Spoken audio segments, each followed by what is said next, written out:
오늘은요, 영적인 건강 5번째 시간, 하나님과의 관계에 집중하라, 이런 제목으로 같이 말씀 나누도록 하겠습니다. 작년에 저희 집에 막내 아이가 4살이었을 때 수영 레슨에 보내기 시작했습니다. 물놀이도 좋아하는 것 같고 또 운동도 좀 필요한 것 같고 무엇보다 자기가 수영을 배우겠다고 얘기를 해서 그 수영 레슨에 등록을 시켰습니다.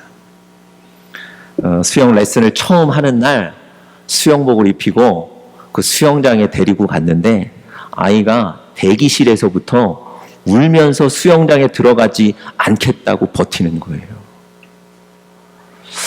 그럼 분명히 자기 입으로 스스로 나는 수영을 꼭 배우고 싶다고 얘기했던 아이가 갑자기 수영장에 데리고 왔는데 들어가지 않겠다는 거예요. 그럼 제가 그 아이를 그냥 억지로 밀어 넣습니다.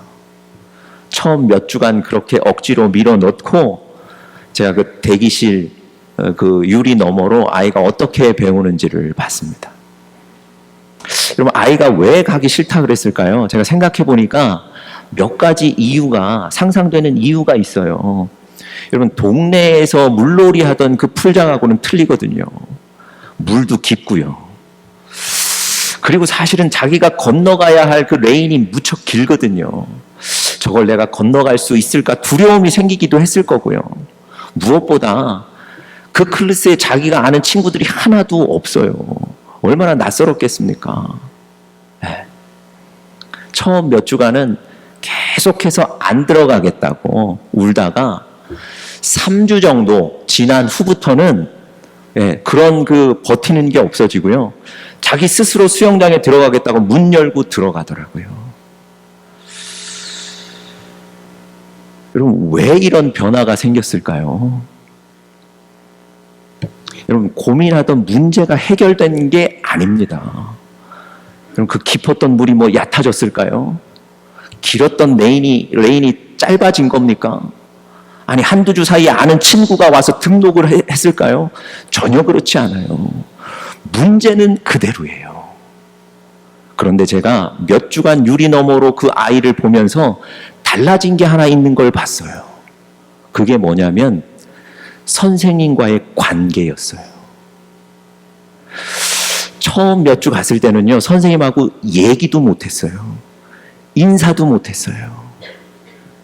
그러던 아이가 몇 주 지나고 나니까 그 예쁜 선생님 손을 잡고 수영장에 들어가더라고요. 그리고 끝나고 나면 선생님이 막 잘했다고 칭찬해 주니까 그 선생님을 안기도 하더라고요. 몇 주간 수영하면서 선생님이 자기를 옆에서 지켜보고 있다는 걸 자기도 안 거예요. 자기가 수영하다가 힘이 빠지거나 좀 허우적대면 여지없이 선생님이 자기를 잡아준다는 걸 안 거예요. 여러분, 선생님하고 친밀한 관계가 맺어진 거예요. 자기도 모르는 사이에 선생님에 대한 신뢰가 생긴 거예요. 그러고 나니까 아이가 3주 후에요, 수영장 한켠에 그 다이빙을 연습하고 배우는 깊은 풀이 있었는데 그곳에 3주 후에, 정확히 3주 후에 뛰어들더라고요. 그 정도로 용기가 생겼어요. 뭐 때문에 그랬겠습니까? 그 선생님과의 관계 때문에. 여러분, 때로는요, 여러분과 저의 삶의 인생에 이 관계가 문제 해결의 열쇠입니다. 물이 깊고 레인이 길고 친구가 없고 여러 가지 문제들이 있지만 그 문제들을 해결할 수 있는 열쇠가 관계라고요. 여러분, 우리 신앙생활도 마찬가지입니다. 여러분들과 제가 하나님 앞에 서고 예배 드리고 신앙생활 하는데 사실은 여러분과 저에게 신앙을 방해하는 요소들이 너무 많습니다. 때로는 기도하는데 응답이 없는 것 같아서 실망될 때가 많습니다. 때로는 주님 앞에 나와서 이런저런 헌신하는 것이 별 재미가 없을 때도 있습니다. 기쁨이 사라질 때도 있습니다. 혹은 또 교회 안에 여러 가지 관계들의 어려움을 겪을 때도 있습니다. 여러분, 어떻게 해결하실 수 있겠습니까? 때로는요, 이 문제 자체를 잡는 게 아니라 하나님과의 관계에 집중하시면, 하나님과의 관계를 해결하시면 이 신앙의 문제들도 해결될 줄 믿습니다.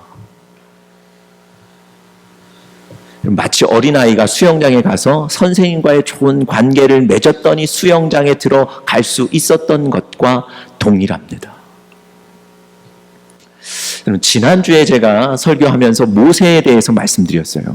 이스라엘 백성들이 광야의 생활이 점점 길어지는 거예요. 불안한 거예요. 이 광야에서 승리할 수 있을까 답답한 거예요. 그래서 이 이스라엘 백성들이 견디다 못해 금송아지를 만들고 그 금송아지 앞에 절하고 그 금송아지 앞에 놓고 뛰어 춤추는 거예요. 하나님께서 이스라엘 백성들의 그 모습을 보시고 징계하신 거예요.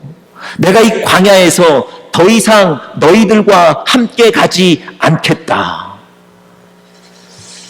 여러분 생각해 보세요. 그 광야에서 하나님이 이스라엘 백성들과 함께 하시지 않으면 어떻게 그 광야에서 승리할 수 있겠습니까? 어떻게 그 광야를 견딜 수 있겠냐고요. 모세가 하나님의 이 충격적인 선언을 들었어요. 어떻게 해결했겠습니까? 모세가 이 충격적인 사태를 어떻게 해결했냐고요. 즉시 회막을 만들었다 그랬어요. 회막이라는 것은 그냥 우리 알기 쉽게 임시 성전이에요.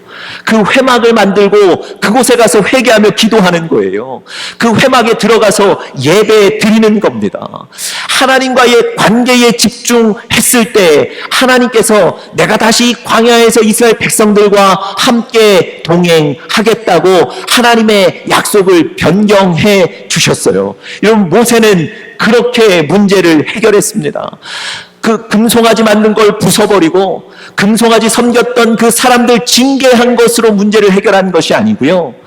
회막을 만들어서 하나님과의 집중함으로 그 문제들을 해결한 줄 믿습니다. 여러분 마찬가지예요. 여러분과 저도 문제와 사건을 향해 달려가는 게 아니고 하나님과의 관계에 집중하시면 우리 삶의 많은 문제들을 하나님이 해결하실 줄 믿습니다.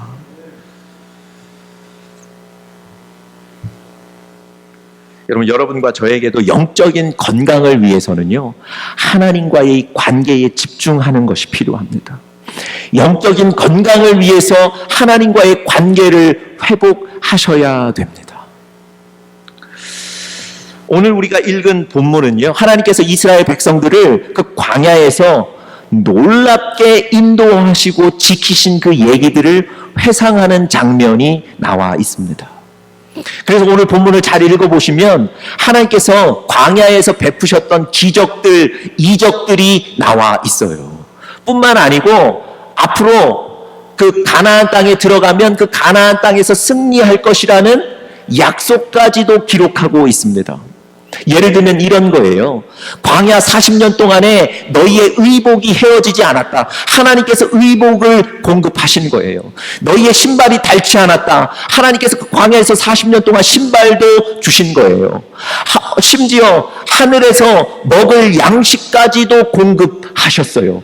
이렇게 이적과 기적을 통해서 하나님은 40년간 광야에서 이스라엘 백성들을 지키신 거예요.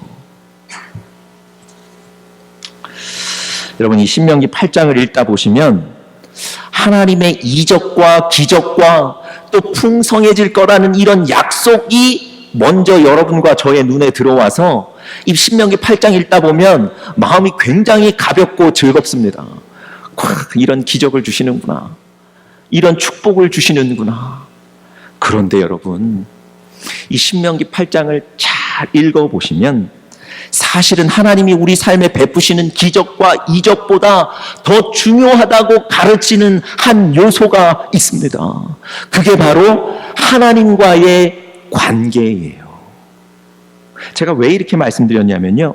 오늘 본문을 잘 읽어보시면 하나님이 베푸신다는 그 베푸셨다는 기적과 이적들을 말씀하시는 그 사이사이에 하나님의 어떤 그 권면들, 경고들을 하나씩 넣어주고 계세요. 조건들을. 그게 뭡니까? 11절 한번 보시겠어요? 11절 보시면 이렇게 기록되어 있죠. 내가 오늘날 너에게 명하는 여호와의 명령과 법도와 규례를 지키지 아니하고 내 하나님 여호와를 잊어버리지 않게 되도록 삼갈지어다. 하나님이 주시는 율례와 법도 규례를 지켜야 된다는 거예요. 하나님을 잊어버리면 안 된다는 거예요. 12절부터 13절까지 또 하나님께서 가나안 땅에 들어가서 누릴 축복에 대해서 말씀하시고는 바로 그 다음 14절에 뭐라고 얘기하십니까? 여호와를 잊으면 안 된다고 얘기하시는 거예요.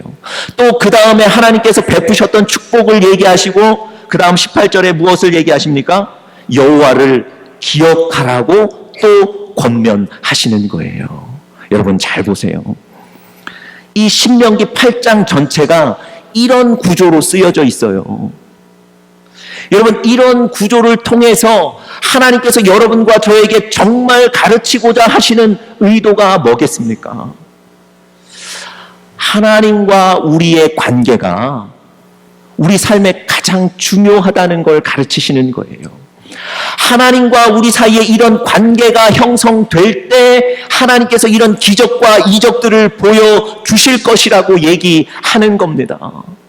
이적과 기적들을 체험하기 전에 하나님과 여러분과의 관계를 형성하셔야 돼요. 그 관계에 집중하셔야 된다는 겁니다. 여러분, 문제가 생겼다고 그 문제를 향해서 막 뛰어가시면 안 돼요. 여러분의 삶에 하나님의 기적과 이적이 생겼다고 그 기적과 이적만 보시고 기뻐하시면 안 돼요. 본질적으로 나와 하나님과의 관계에 집중하시는 여러분들 되시기를 간절히 바랍니다. 여러분, 오늘 본문에 하나님은 이스라엘 백성들에게 하나님과 이스라엘 백성들 사이의 그 관계에 집중하고 그 관계를 잘 맺도록 하시기를 원하시는 마음이 잘 담겨 있고요. 이스라엘 백성들이 혹시 하나님과의 관계에 소홀해지거나 하나님과의 관계를 놓칠 수 있는 요소들을 몇 가지 얘기해 주시면서 하나님과의 관계에 집중하라고 우리에게 얘기해 주고 계십니다. 그래서 오늘 우리 세 가지로 그 요소들을 좀 살펴보면서 어떻게 우리가 하나님과의 관계에 집중할 수 있는가를 같이 좀 말씀 나누며 은혜가 되고 도전이 될 수 있기를 바랍니다. 첫 번째로 교만하지 말아야 합니다. 우리가 하나님과의 관계에 집중하기 위해서 첫 번째 오늘 우리에게 주시는 권면은 교만하지 말아야 된다는 겁니다. 여러분, 교만이라는 게 뭡니까? 여러분, 오늘 본문 14절은요, 이 교만이 무엇인가에 대해서 아주 친절하게 우리에게 가르쳐 주십니다. 14절 초반에 보면 이렇게 기록되어 있어요. 두렵건대 너의 마음이 교만하여 너의 하나님 여호와를 잊어버릴까 하노라. 여러분, 무슨 얘기입니까? 교만하다는 것은요, 영적으로 교만하다는 것은요, 여호와 하나님을 잊어버리는 거예요. 하나님 없이 사는 것이 교만입니다. 여러분과 저의 삶에 하나님을 인식하지 않고 내 마음대로 사는 것, 그것이 교만이라고 오늘 성경은 가르치는 거예요. 여러분, 교만이 생기면 여러분과 저의 삶에 하나님과의 관계에 집중할 수가 없습니다, 우리가. 성경에는 그런 좋은 예 하나를 우리에게 소개해 주고 계신데요. 구약 성경에 보시면 두로라는 나라가 나옵니다. 이 두로라는 나라는요, 하나님이 축복하셨던 도시예요. 하나님이 은혜를 주셔서 살았던 도시. 그래서 모든 사람들이 이 두로라는 나라를 보고 부러워하고 또 자랑스러워하는 나라가 바로 이 두로라는 나라였습니다. 여러분, 하나님께서 이 두로라는 나라를 어떻게 평가하셨는지, 표현하셨는지를 우리 스크린 통해서 한번 같이 보시죠. 같이 한번 읽어보겠습니다. 우리 스크린에 두로라는 나라를 하나님이 어떻게 평가하셨는지 같이 한번 읽겠습니다. 시작.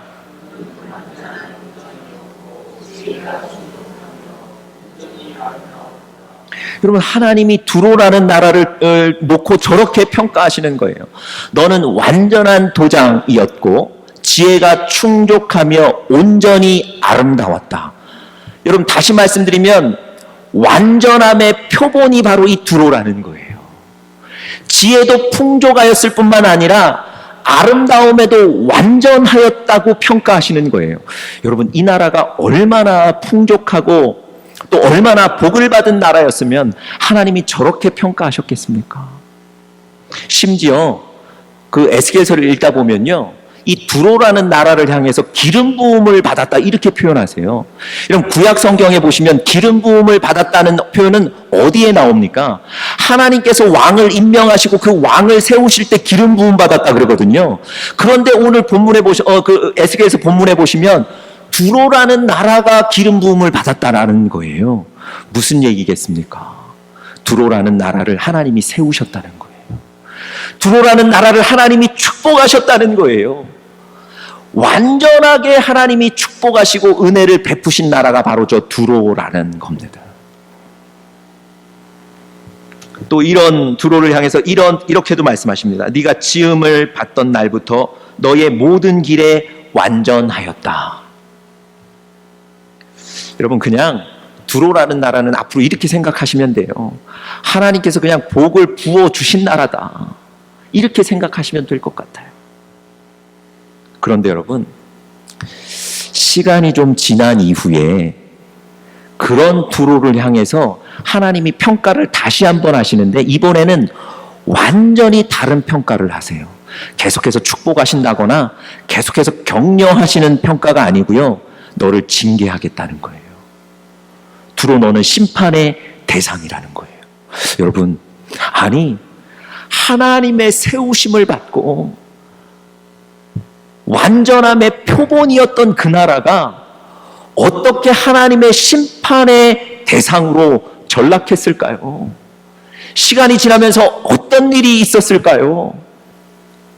하나님이 에스겔 28장 2절에 정확하게 한 단어로 그 두로의 상태를 설명하세요. 자, 우리 에스겔서 28장 2절 우리 스크린을 통해서 같이 한번 보겠습니다. 함께 읽겠습니다. 시작.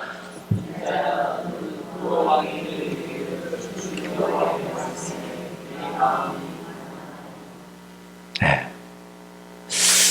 인자야, 너는 두로 왕에게 이르기를. 하나님께서 인자를 통해서, 제사장을 통해서 두로에게 말씀하시는 거예요. 여호와의 말씀에 너의 마음이 어떠했다고요? 교만하여졌다 그러는 거예요. 여러분, 두로가 심판의 대상으로 전락한 것은 교만이라는 것 때문에 그렇습니다. 여러분들 잘 아시는 대로 잠언 말씀해 보니까 교만은 패망의 선봉이요, 거만한 마음은 넘어짐의 앞잡이다. 이렇게까지 하나님은 교만에 대해 말씀하고 있습니다. 여러분, 이 말씀이 그저 우리 눈에 보이는 문자가 아니에요. 그냥 여러분과 저에게 돌이키고 정신 차리라고 하는 좋은 속담이 아니고요, 하나님의 말씀이에요. 교만은 패망의 선봉이라는 것이 하나님께서 반드시 이루겠다는 하나님의 약속인 거예요. 여러분, 우리 안에 교만이 자리 잡고 있지 않은지 반드시 점검하고 돌아보셔야 됩니다. 여러분, 이 두로는요, 해상 무역을 하던 나라입니다. 바닷가에 가서 짐 싣고 가서 팔던 사람이에요. 그래서 여러분, 이 두로에게는 바다의 날씨가 매우 중요했습니다. 또 바닷가에 나간 안전이 굉장히 중요했어요. 그런데 여러분들과 제가 아시다시피 우리가 바다의 날씨를 조정할 수 있습니까? 날마다 좋게 만들 수 있습니까? 그럴 수 없으니 이 두로가 항상 하나님 앞에 기도할 수밖에 없는 거예요. 하나님, 바다에 오늘 좋은 날씨를 주십시오. 우리가 배 타고 나가는데 안전을 지켜주십시오. 하나님께 기도하지 않고는 살 수 없었던 나라가 두로라는 거예요. 하나님의 은혜를 구하지 않고는 살 수 없었던 나라가 두로였어요. 그렇게 그들은 겸손했어요. 그랬던 그들이 이제는 하나님을 찾지도 않고 산다는 거예요. 하나님을 잊어버렸다는 거예요. 왜 그랬겠습니까? 이제 그 해상 무역하면서 형편도 나아지고 아주 나라가 부해지고 그러다 보니까 하나님을 찾지 않는 거예요. 이제는 그 오랜 경험을 통해서 날씨도 어느 정도 가늠할 수 있을 것 같아요. 그 경험을 가지고 어려움도 대충 대처할 수 있을 것 같아요. 그러니까 그들의 삶에 하나님을 찾지 않게 되는 거예요. 여러분, 하나님은 두로의 그 교만을 용인하지 않으셨던 거예요. 두로가 교만하여 하나님을 찾지 않게 되니까 하나님은 거기에 대해서 지적하시는 겁니다. 여러분, 혹시 여러분들과 저의 삶은 어떻습니까? 혹시 우리가 하나님을 잊어버리고 살고 있는 것 아닙니까? 혹시 여러분과 제가 교만 속에 들어가 살고 있는 것 아닙니까? 여러분, 교만은 하나님을 잊게 만드는 거예요. 여러분, 제가 이 에스겔서 28장 말씀, 이 두로의 얘기를 기초로 우리가 교만에 혹시 들어가 있지 않은가를 가늠해 볼 수 있는 세 가지 사인을 제가 좀 정리를 해왔습니다. 우리 스크린 통해서 같이 한번 보시죠. 이 세 가지 사인이 내가 점점 교만으로 빠져가고 있는 것 아닌가, 그런 것을 좀 가늠해 볼 수 있는 사인인데요. 우리 스크린 통해서 한번 같이 보겠습니다. 자, 첫 번째 같이 한번 읽겠습니다. 시작. 하나님의 도움을 구하는 기도가 계속되고 있는가? 여러분의 삶에 하나님 저 도와주셔야 됩니다. 하나님의 은혜가 필요합니다. 하나님의 은혜를 구하는 기도가 계속되고 있는가? 만약에 여러분의 삶의 기도가 어느 순간부터 끊어져 있다면, 여러분의 삶의 기도가 멀어져 있다면, 그럼 내가 이거 교만 속으로 점점 가는 것 아닌가 생각해 보셔야 돼요. 자, 두 번째 기준 한번 읽어보겠습니다. 시작. 하나님의 뜻을 알기 위해 묻고 있는가? 여러분, 하나님께 묻고 계십니까? 아니면 하나님께 물었던 것은 이제 과거의 기억이고 그냥 내가 결정하고 내가 판단하여 진행하고 계십니까? 하나님께 계속 물으시는 그런 여러분들 되시기를 간절히 바랍니다. 자, 세 번째 사인 다 같이 읽어보겠습니다. 시작. 하나님이 주신 은혜에 대해 계속 감사하고 있는가? 네. 어떠세요? 여러분의 삶에 이 감사가 계속해서 좀 생겨나고 계십니까? 하나님이 나에게 베푸셨던 그 은혜들이 계속 좀 떠오르고 계신가요? 그것 때문에 감사가 끊이지 않고 계속 되고 계십니까? 여러분, 이 세 가지 기준을 놓고 우리 자신을 꼭 되돌아보시기 바랍니다. 네. 그래서 내가 교만하여 영적으로 하나님을 잊고 있지는 않은지 여러분과 제 자신을 되돌아보는 귀한 시간 되기를 간절히 바랍니다. 제가 오래전에 노스캐롤라이나에서 한 10여 년 전에 어느 교회에 성경 공부를 참석한 적이 있습니다. 젊은 남성들 성경 공부였는데요. 그 성경 공부를 가르치는 분이 그 교회 집사님이셨어요. 그분이 그쪽에 있는 대학 교수셨는데 이분이 성경 공부를 하다가 간증을 하나 하셨는데 제가 아직도 그 간증을 잊지 못하는 간증이 하나 있습니다. 이분이 이런 얘기를 하셨어요. 자기가 살아오는 순간 동안에 가장 두려웠던 순간이 있었답니다. 그게 언제였냐면 이 미국에 와서 처음 집을 샀을 때가 가장 두려웠답니다. 그럼 이 댁에 자녀가 셋 있는데요. 집을 사서 그 집에 이사할 때 세 자녀에게 각각 자기의 방 하나씩 주면서 굉장히 마음이 뿌듯하셨답니다. 네. 그리고 미국 와서 그래도 이제는 좀 안정적인 생활을 할 수 있게 됐다는 것에 대한 자부심이 있으셨습니다. 미국 와서 고생했는데 그래도 나름대로 이제 성공을 이루어 간다는 기쁨도 있으셨답니다. 여러분, 너무 좋아서 잠이 오지 않을 것 같은 밤 아닙니까? 왜 인생의 가장 좋은 날이 그분에게는 가장 두려운 날이 되었을까요? 그분이 이렇게 얘기하셨어요. 내가 집을 사고 편안하게 되고 안정이 되어 하나님을 잊을까봐 그날이 내 인생의 가장 두려운 날이었습니다. 그렇게 간증하셨어요. 여러분, 오늘 여러분과 저에게도 하나님을 잊지 않고 사는 겸손함이 있기를 간절히 축복합니다. 어떤 형편이든지 어떤 상황이든지 하나님을 기억하고 사시는 여러분과 제가 될 수 있기를 간절히 바랍니다. 두 번째로요, 하나님과의 관계에 집중하기 위해서 두 번째로는 하나님을 신뢰해야 합니다. 하나님을 신뢰해야 합니다. 여러분, 하나님께서는 이스라엘 백성들을 향해서 하나님과의 관계에서 떨어져 나갈까봐 계속 우려를 표하시는데요, 그 중에 하나가 17절에 잘 표현되어 있습니다. 신명기 8장 17절 오늘 본문 보시면 이렇게 되어 있습니다.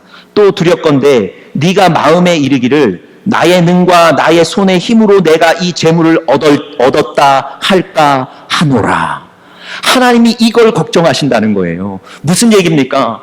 그들이 지금까지 복을 얻은 것, 기적을 얻은 것, 앞으로 가나안 땅에 가서 풍성하게 살 것, 이것에 대해서 뭐라고 생각한다고요? 야, 내가 다 이룬 거야. 나의 능력으로 한 거야. 내가 운이 좋았던 거야. 이렇게 생각하는 것을 하나님이 지금 우려하신다고 17절에 얘기하고 계세요. 여러분, 정말 이스라엘이 실력이 있어서 애굽에서 40년 살았습니까? 정말 이스라엘 백성들이 능력이 있어서 애굽을 탈출해서 광야 40년을 승리했던 겁니까? 여러분, 그렇게 보일 수는 있어요. 그렇게 착각할 수는 있어요. 왜냐하면 애굽에서 광야에서 직접 고통을 겪었거든요. 가나안 들어오면서 직접 전쟁에 참가했거든요. 그러니까 그렇게 착각할 수는 있어요. 그런데 하나님께서는 분명히 그 모든 일을 내가 했다고 말씀하세요. 그렇게 착각하는 이스라엘 백성들을 향해서 하나님이 그 다음 절에 분명히 하나님 뜻을 얘기하세요. 18절 우리 다 같이 한번 읽어보겠습니다. 18절 시작.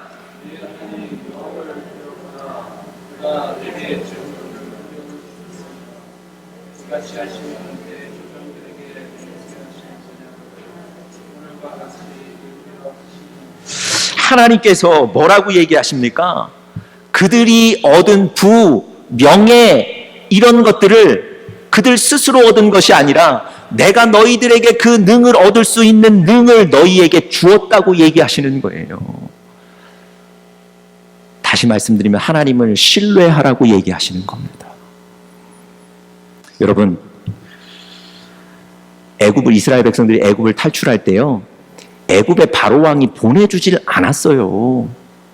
그때 어떻게 애굽을 탈출했죠? 하나님이 기적적인 10가지 재앙을 보여주셔서 애굽의 바로 왕이 이스라엘 백성들을 놓아준 거예요.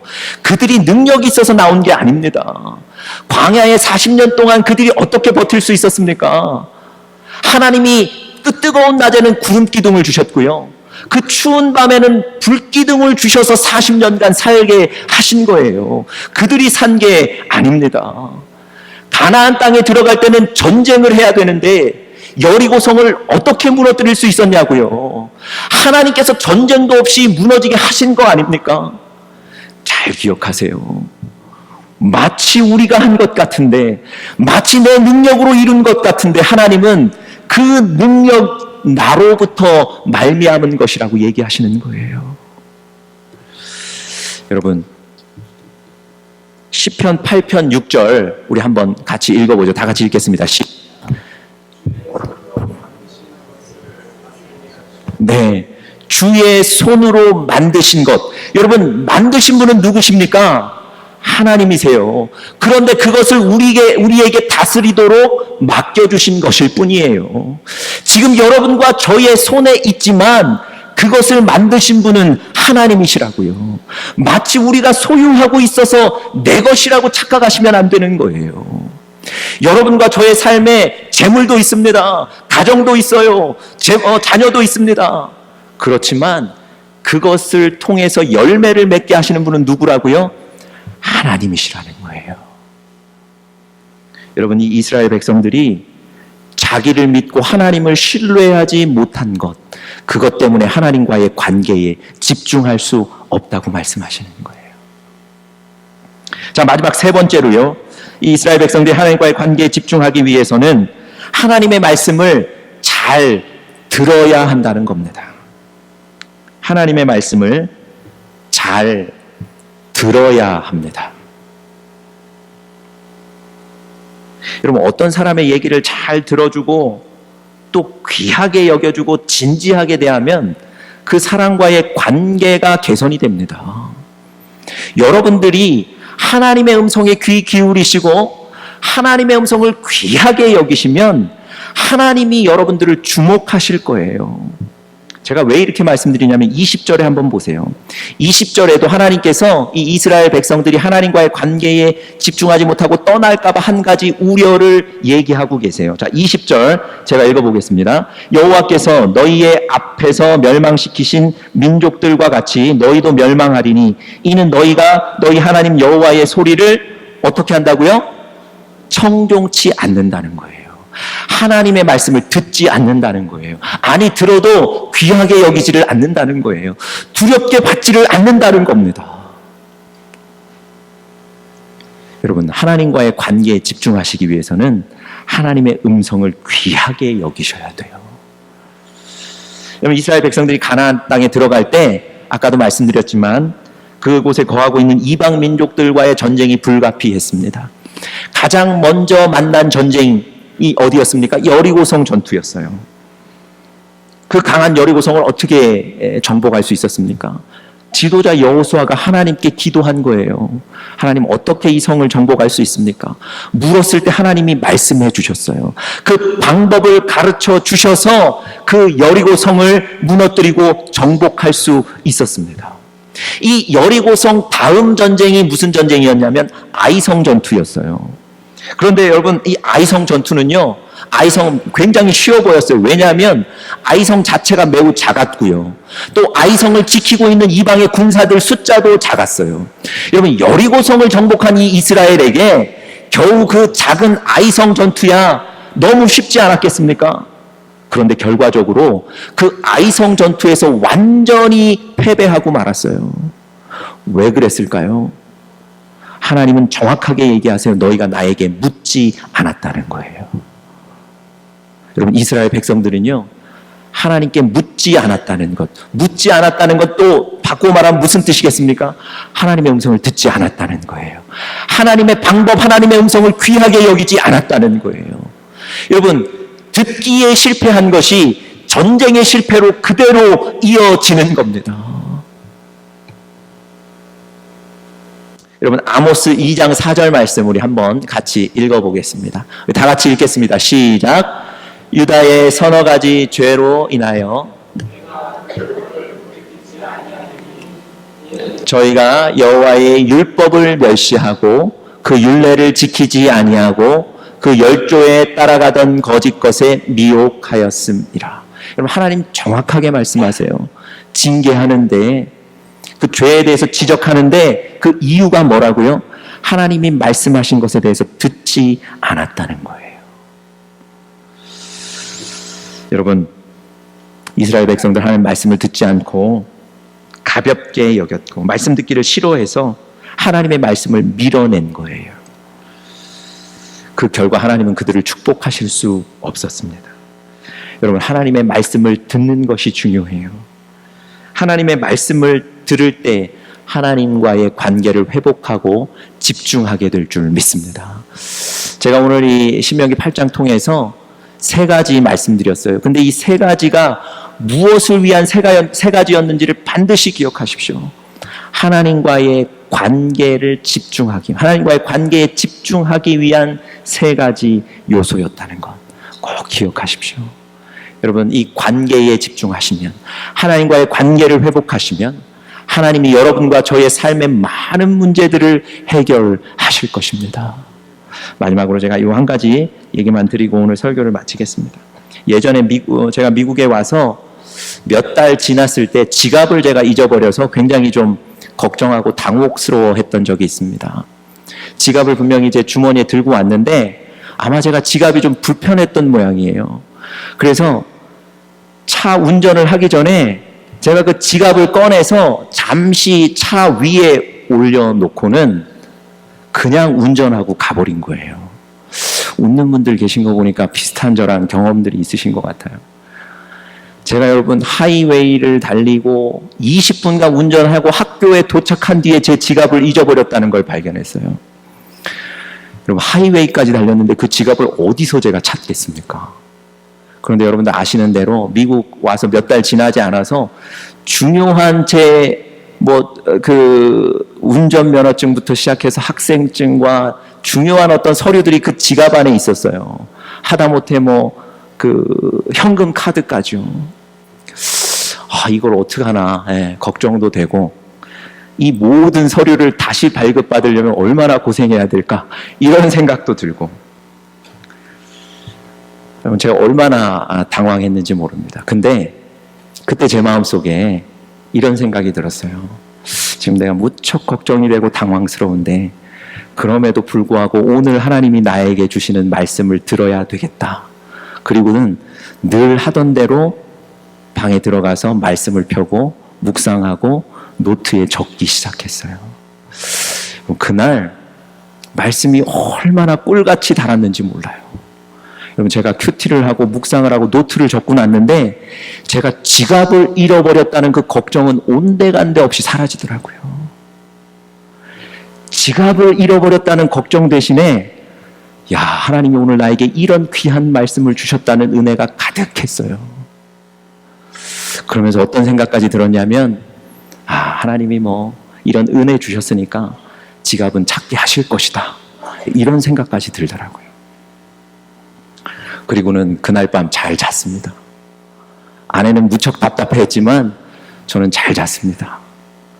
그 다음 날 누가 저희 집 문을 두드렸어요. 문을 열었는데 처음 보는 미국인 할아버지 할머니 부부가 손에 뭐 하나를 들고 계셨는데 제가 딱 쳐다보니까 제 지갑을 들고 계시더라고요. 그러면서 설명하시더라고요. 도로변에 자기 집이 있는데 그 집 드라이브웨이도 좀 청소도 하고 그 우편함에 가서 우편들을 좀 꺼내려고 가다 보니까 도로가에 지갑 하나 떨어져 있는 걸 발견하셨답니다. 그리고 열어보니까 주소지가 저희 집이 돼 있어서 가져오셨다는 거예요. 여러분은 이 얘기를 어떻게 들으실지 모르겠어요. 저는 그날 확신한 게 있습니다. 하나님께 집중해야 되겠다는 것. 문제가 있을 때 문제를 향해 달려가는 것이 아니고 내가 하나님께 집중해야 되겠다는 것. 여러분 사실은 제가 지금 반지를 끼고 있는데요. 이 얘기는 다음에 제가 해드리겠지만 이 반지도 잊어버렸다가 기도하고 찾았습니다. 저는 그런 간증이 있어요. 오늘 제가 다른 얘기 드리려고 했던 게 아니고 하나님과의 관계에 집중하셔야 됩니다. 하나님과의 관계에 집중하여 승리하는 우리 사랑하는 영적인 가족들 되시기를 간절히 축복합니다. 다 같이 기도하겠습니다.